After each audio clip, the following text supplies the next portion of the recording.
Means क्या फर्क पड़ेगा? सवाल जरा फिर से दोहरा सकेंगे? आपका नाम, आपका पेशा और आपका सवाल जरा जोर से कहेंगे? मेरा नाम पवन, धीरे से कहिए। पवन छेत्री है मेरा नाम। जी हाँ। ठीक है, मैं काम कर रहा हूँ अभी कॉल सेंटर में। जी आपसे ये पूछना चाहता हूँ कि ये जो आप दो अलग अलग कैटेगरी जो डिवाइड कर रहे हैं, अलग अलग जो रहना चाहिए आप कह रहे हैं, इससे क्या फर्क पड़ेगा? आप क्या सोचते हैं कि अलग अलग स्कूल में पढ़ने से, एज अ डॉक्टर, आप एक डॉक्टर हो, जी हाँ, तो इससे क्या फर्क पड़ता है? ये इससे और ज्यादा आपको ये नहीं लगता सेक्सुअलिटी में और ज्यादा फर्क आता है? द थिंकिंग वो अलग और ज्यादा होती है उसमें। मैं अच्छा सवाल पूछा है कि ये आप करना क्या चाहते? औरत और मर्द को अलग क्यों रखना चाहते? सेक्सुअलिटी बढ़ेंगी क्या नहीं? भाई साहब, मैंने अभी स्टैटिस्टिक्स पेश किया आपको, क्या कोविड स्कूल में क्या होता है। कोविड, अगर आप चाहते हैं कि आपकी बहन जिना करे तो आपकी मर्जी, मैं नहीं चाहता हूँ। मैं नहीं चाहता हूँ कि मेरी बीवी, मेरी वालदा, मेरी बहन जिना करे। आप चाहते हैं। और जहाँ तक सेक्सुअलिटी की बात आती, आज की स्टैटिस्टिक्स ये कहती है कि अमेरिका के अंदर ऑन एवरेज एक शख्स 8 sexual partners before he settles down with one. 8 लोगों से जिना करता है कम से कम, ऑन एवरेज, कम से कम नहीं, ऑन एवरेज एक शख्स अमेरिका में, एक खातून या एक मर्द, ऑन एवरेज आमतौर पे 8 सेक्सुअल पार्टनर्स, मतलब 8 लोगों से जिना करता है शादी करने के पहले। शादी करने के बाद कितने लोग से करता है साइंटिफिक में लिखा नहीं था। शादी करने से पहले 8 लोग से, कोई करता है 2 से, कोई करता है 3 से, कोई 10 से, कोई 20 से। आप कहते हैं कि अलग रहने से क्या करना चाहते? और स्टैटिस्टिक्स ये कहती है कि जो शख्स शादी के पहले जिना नहीं करता, शादी के पहले does not have sexual partners, he enjoy the sexual life the best. यानी जो शख्स शादी के पहले जिना नहीं करता और उड़ियान में गिरी लड़कियों को लेके नहीं घूमता, वो अपनी शादी की जिंदगी सबसे बेहतरीन तरीके से गुजारता है। He enjoy the sexual life the best. आप अगर 10 लड़कियों को टेस्ट करेंगे तो कंपेयर तो करेंगे ना अपनी बीवी के साथ। तब टेस्ट ही ना करेंगे तो आपकी बीवी आपके लिए बेस्ट है। ये साइकोलॉजी है भाई साहब। मैं मेडिकल डॉक्टर हूं। आप जब 10 लोग को चखेंगे तो आप कंपेयर करेंगे ना, तब चखेंगे नहीं तो आपकी बीवी आपके लिए बेस्ट है। अल्लाह ताला कहते हैं कि मर्द और औरत के बीच में हमने दिल में मोहब्बत पैदा की, तो आपकी बीवी बेस्ट, भले she may not be a beauty queen, आपके लिए बेस्ट है। और आप जो कहते हैं क्या ये अलग रख के क्या करना चाहते? ये जो वेस्टर्न कल्चर है भाई साहब, ये वेस्टर्न कल्चर हमको भड़का रहा है। वो आर्ट और कल्चर के आड़ में कह रहा है कि हम वुमेन को ऊंचा कर रहे हैं, हम वुमेन को काम दे रहे। और आप देखेंगे कि women work more in America than men. और आप देखेंगे एडवर्टीजमेंट होती ना, मोटरसाइकिल की एडवर्टीजमेंट में अक्सर आप देखेंगे खातून को। साइकिल ये कौन चलाता है? लड़की चलाती है, लड़का चलाती है? मोटरसाइकिल कौन चलाता है? कौन चलाता है मोटरसाइकिल ज्यादा? यहां पुणे में मैं जानता हूं कि लड़कियां भी चलाती है, काफी चलाती है माशाल्लाह। लेकिन आमतौर दुनिया पे, बॉम्बे में हो या अब्रॉड हो, आदमी ज्यादा चलाते हैं। लेकिन आप एड में देखेंगे लड़की को, कहा ज्यादा कौन चलाते? लड़की या लड़की? आदमी या औरत?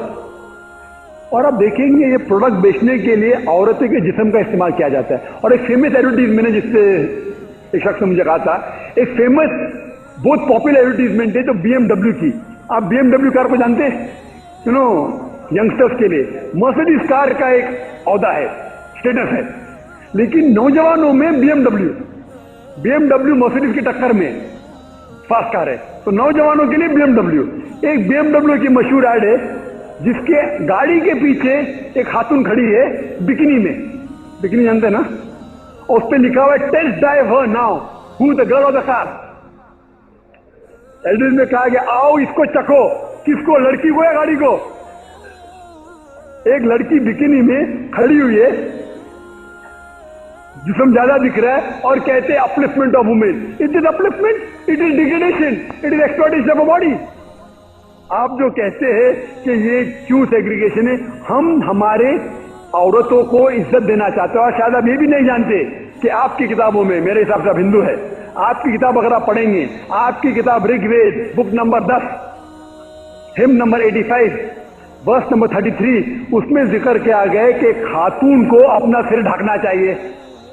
आप अगर रामायण पढ़ेंगे, महाभूति वॉल्यूम नंबर 2 पेज नंबर 71 में, रामायण जब परशुराम को देखते, राम श्री राम जब परशुराम को देखते हैं, वो अपने बीवी सीता से कहते हैं कि आपके बड़े आए हैं, आप अपनी नजर नीचे करो और सर को ढाको। अफसोस की बात है, हम हमारी किताब कहां पढ़ते? तो आपके किताबों के अंदर भी हिजाब है, बाइबल में भी हिजाब है, रामायण में भी हिजाब है, आपके वेदा में भी हिजाब है। अफसोस की बात है, हम पढ़ते किधर? तो ये अल्लाह सुब्हाना व तआला का निजाम है, खुदा का निजाम है कि हमें औरतों की इज्जत करना चाहिए। इज्जत का मतलब ये नहीं क्या भाई शोल्डर टू शोल्डर चले, गले में गले हाथ डाल के चले और कहेंगे का मॉडर्न है। ये मॉडर्न है, डिग्रेडेशन है। You know today America is going to the dogs. आज अब देखेंगे आप, पहली तारीख गवाह है बेबीलोनिया हिस्ट्री में, history of Greek, history of Egypt, women were used for sex and pleasure. आज क्या हो रहा है अमेरिका में? वही हो रहा है। वुमेन लिबरलाइजेशन के नाम में आर्ट और कल्चर की आड़ के अंदर खवातीन को बेच रहे हैं, तन को बेच रहे, मन को बेच रहे, बदन को भी बेच रहे। अफसोस की बात है, हम नहीं चाहते हम हमारे खवातीन को, हमारे बहन को, हमारे बेटियों को, हमारे वालदा को बेचना नहीं चाहते, हम उनकी इज्जत करते। इसीलिए उनकी औदा ऊंचा है, equal but separate facility. Hope that answers the question. Kaaba हमारे लिए किबला है, वो एक दिशा है। 12वां आम सवाल जो गैर मुसलमान इस्लाम के मुतालिक पूछते हैं वो ये है कि इस्लाम सारी इंसानियत के लिए है, सारे इंसानों का मजहब है, तो सिर्फ मुसलमानों को ही क्यों इजाजत है मक्का और मदीना जाने की? अगर ये दीन, अगर ये मजहब सारे इंसानों के लिए है तो सिर्फ मुसलमानों को ही क्यों जाने की इजाजत है मक्का और मदीना में? इसका जवाब है कि हर मुल्क में कुछ इलाके ऐसे होते हैं जो प्रोहिबिटेड होते हैं, जिसके अंदर जाने की इजाजत नहीं। मिसाल के तौर पे कुछ इलाके होते हैं जिसे कहते हैं कैंटोनमेंट एरिया। कैंटोनमेंट एरिया मतलब सिर्फ मिलिट्री के लोग वहां जा सकते हैं। वो लोग जो देश की हिफाजत करने के लिए जान देने को तैयार है, सिर्फ वो लोग को उस इलाके में जाने की इजाजत है। हालांकि मैं हिंदुस्तानी हूं, मैं ये नहीं कह सकता हूं क्योंकि मैं हिंदुस्तानी हूं, मैं इस देश, इस मुल्क का नागरिक हूं, मुझे कैंटोनमेंट एरिया में जाना है। मैं सिटीजन हूं इंडिया का, इंडिया का नागरिक हूं, लेकिन मैं हिंदुस्तान में कहीं भी जा सकता हूं, लेकिन कैंटोनमेंट एरिया में जाने की इजाजत नहीं है। उसी तरीके से मक्का और मदीना इस्लाम का कैंटोनमेंट एरिया है। इस कैंटोनमेंट एरिया में, मक्का और मदीना में, सिर्फ वो इंसान जा सकते हैं जो इस्लाम की हिफाजत करने के लिए जान देने को तैयार है। और एक वजह है, जब भी आप कोई मुल्क में जाते हैं अपने देश को छोड़ के, उस मुल्क का वीजा लेना जरूरी है। और हर मुल्क के कोई ना कोई शराइत होते हैं वीजा देने के लिए। मिसाल के तौर पे जब मैं सिंगापुर गया था कई साल पहले, और अभी चंद महीने पहले गया था, सिंगापुर के इमिग्रेशन फॉर्म पे लिखा था डेथ टू ड्रग ट्रैफिकर्स। अगर आप ड्रग्स के साथ पकड़े गए तो सजाए मौत। मैं ये नहीं कह सकता हूं सजाए मौत बहुत गलत सजा है, मैं इसमें नहीं मानता हूं। अगर नहीं मानते तो आप सिंगापुर में नहीं जा सकते। अगर सिंगापुर में जाना है, एक शर्त उनकी है बाकी शर्तों में कि डेथ टू ड्रग ट्रैफिकर्स। अगर आप ड्रग के साथ पकड़े गए आपको सजाए मौत। आपको पसंद है तो जाइए, नहीं तो मत जाइए। हर मुल्क में जाने के पहले वीजा चाहिए और वीजा के कई शराइत होते हैं। और सबसे अहम शर्त मक्का और मदीना में जाने की है कि वो इंसान अपने ज़बान से कहे ला इलाहा इल्लल्लाह मुहम्मद रसूलुल्लाह, अल्लाह के अलावा कोई माबूद नहीं और मोहम्मद सल्लल्लाहु अलैहि वसल्लम उसके आखिरी पैगंबर और बंदे हैं।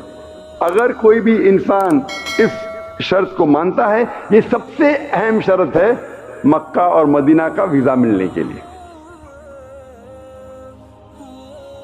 13वां अहम सवाल गैर मुसलमान इस्लाम के मुतालिक पूछते हैं